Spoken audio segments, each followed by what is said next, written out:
Hey guys, welcome back to Spencer Rides Bikes. I'm Spencer and we've got a controversial one for you today. We have a chain lube review. I know everybody seems to have their own opinion on which lube is the best, so these are some I've used myself, so I'm just going to give you my opinion on them. Start off with the Finish Line Wet. I would kind of consider this like the Toyota of chain lubes, if I was gonna kind of call it something like that. Uh, Works well. It's fairly affordable compared to other brands. Does a really good job in the Houston area where I'm at with the humidity we typically have. Tends to stay on the chain for quite some time, do its job like it should. It's kind of some cons going with it, really, with any wet lube. Does tend to attract more dust, dirt a little easier, kind of get a little gunky over time, which if you're wiping your chain after every ride, you can kind of help mitigate that a little bit. But it does get a little dirty. But lubes the chain really well. Overall, solid choice, especially if you live in a humid climate, I feel. Going on to the next one, we've got Muck Off, the ceramic dry that they make. Lubes the chain pretty well, I felt. Tends to last a little bit longer than other dry lubes I've used. If you were comparing it to the Finish Line dry, I'd say it does stay on the chain a little longer than that, but it isn't as clean as some other dry lubes. Tends to kind of attract more dust to it if something in it seems like it stays a little wetter than other dry lubes, which doesn't really make much sense, but if you've used it, you might know what I'm talking about. One big downfall with this, I will say, is being here in Houston where it's more humid. One day before a ride, freshly cleaned my road bike, freshly lubed the chain with this. I had it inside, and then the morning of the ride, it was extremely humid, kind of foggy, so I threw my bike on my truck to drive to the starting point, and by the time I got there, my chain was just sludge. I mean, this lube had pretty much turned to gunk on my chain. Luckily, I was able to just wipe it off, throw some fresh wet lube on there, and it really wasn't much of a problem. But something to think about. If you were somewhere where it was a little bit of a drier climate, it might work a little bit better for you. I do know that in some more scientific reviews, this one scored pretty low because when it tends to get dusty, it almost turns into like a little bit of a sandpaper deal in your chain where it actually tends to start wearing it out a little quicker. So something to think about. Next up, we've got the Rock and Roll Gold and the Rock and Roll Blue. I'll talk about these at the same time because I think they are the exact same formula with a different dye in them. Good lube for certain types of riding, certain chains even. So where I really started using the Rock and Roll Gold was on my first mountain bike. I had a Epic Evo, which just had a regular SRAM 12-speed chain on it. It wasn't the flat top transmission chain. It was fantastic. Lubed the chain well, stayed clean. When it came to wash the bike off, I'm pretty religious about cleaning my bikes, so I pretty much rinsed the bike off after every ride. Anything that was on the cassette, on the chain, would pretty much wash right off, and then just reapply and you're good to go.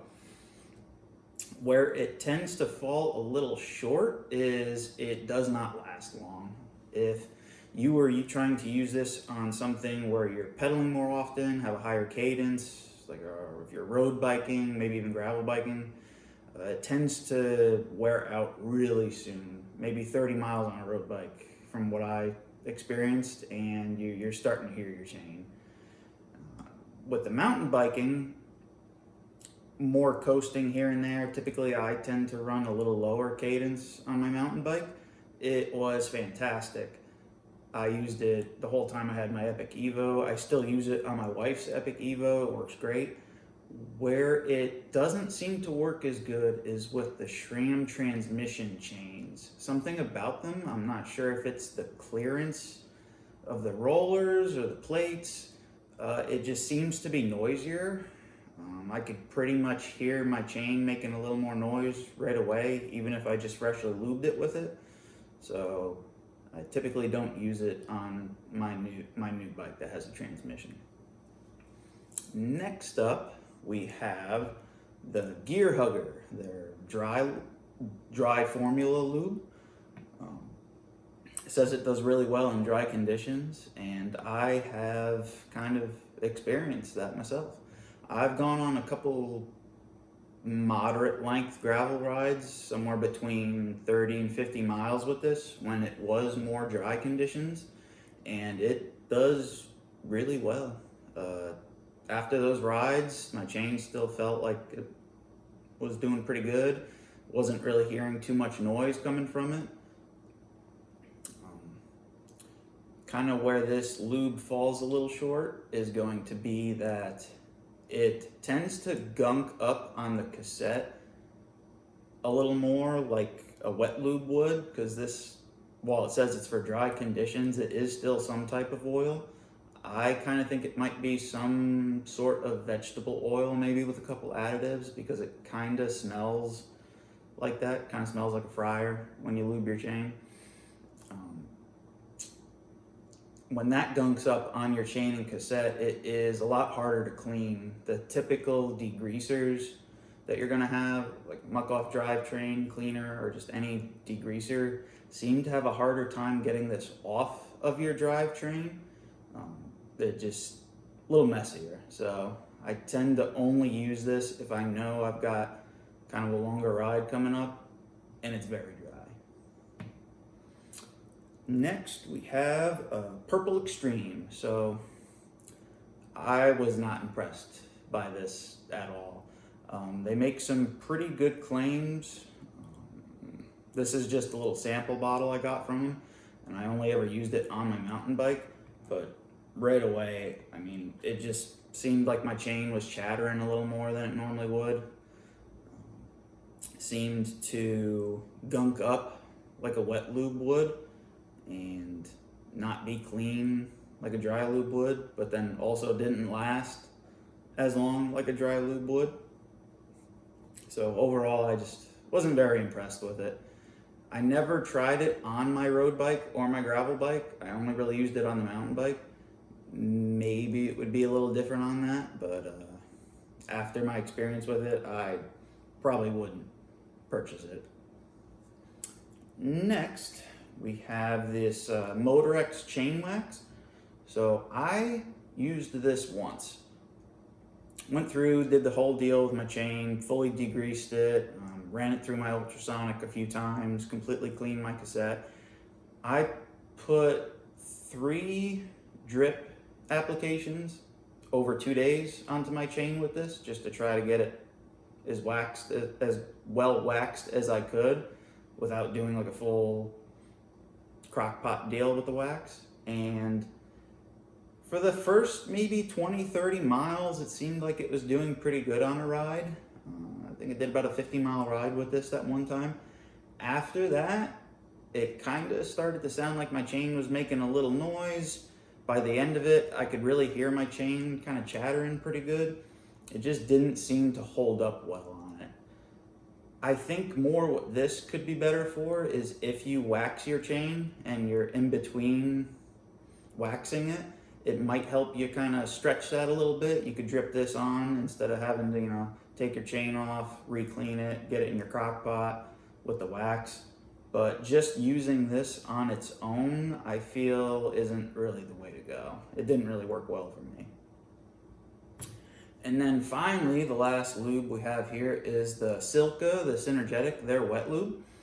This was, out of all of these, this is definitely my favorite, the best performing.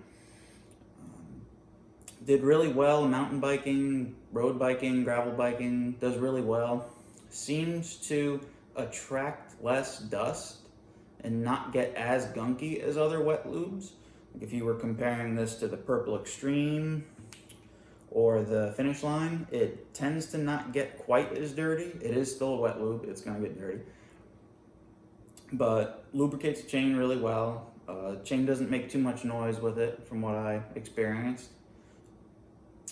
The downfall of this one though, in my opinion, the drip top for it is one of the worst I've ever used.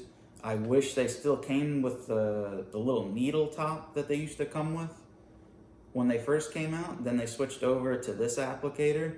Kind of wish they didn't. One other thing with this is you really have to shake this up really good. Typically whatever the additives are that they add to this tend to really settle at the bottom, so you really have to shake this well before you put it on your chain. I even ran this, I put just a little bit of water in my ultrasonic one time when I was working on my bike in the garage, and I threw this in and ran the ultrasonic just to see if that would kind of help mix it up, and that worked pretty well. But yeah, you just really have to shake that really good. So yeah, that's my opinion on the lubes you see in front of you. Hope you guys enjoyed the video, and see you in the next one. Thanks.